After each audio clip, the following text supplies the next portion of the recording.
lemah sejak muda dalam kajian.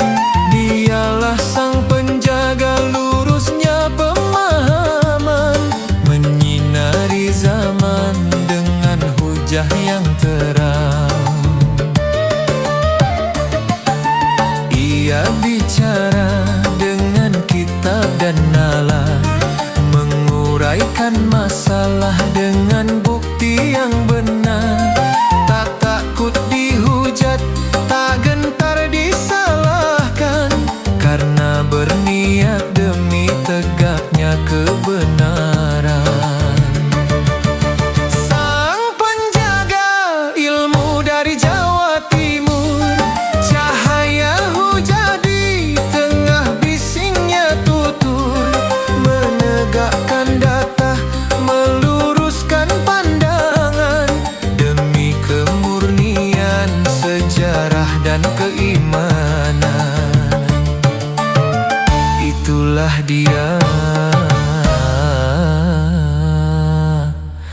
Nur Ihya Hadinegoro. Bukan ingin mencela, bukan ingin menang, hanya menuntun umat menuju terang, bahwa kebenaran harus bersandar ilmu, bukan pada nasab, bukan pada semu.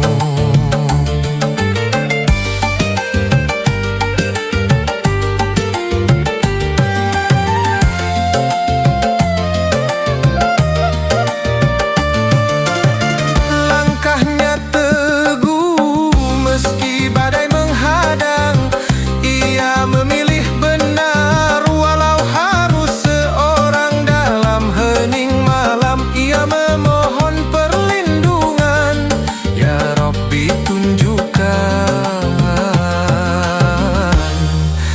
jalan kebenaran. Sang penjaga dari Jawa Timur, ahli kajian, penjaga hujah yang jujur, tak gentar badai, tak goyah tekanan. Itulah dia, Nur Ihya Hadinegoro. Waktu kan berlalu, nama kan dikenang sebagai penuntun, bukan pembangkang. KRT Nur Ihya, engkaulah bukti nyata bahwa ilmu sejati lahir dari jiwa merdeka.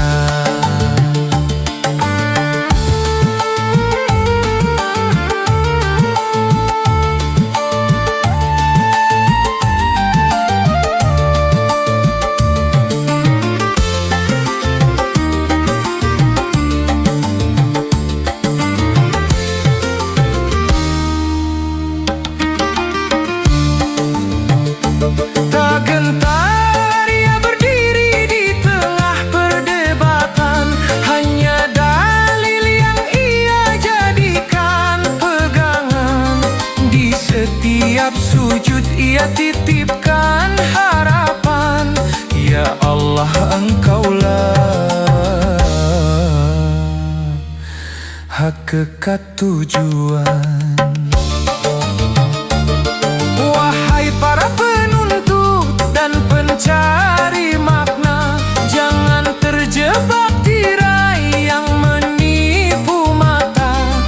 Ikutilah dalil dengan hati yang suci, bersama beliau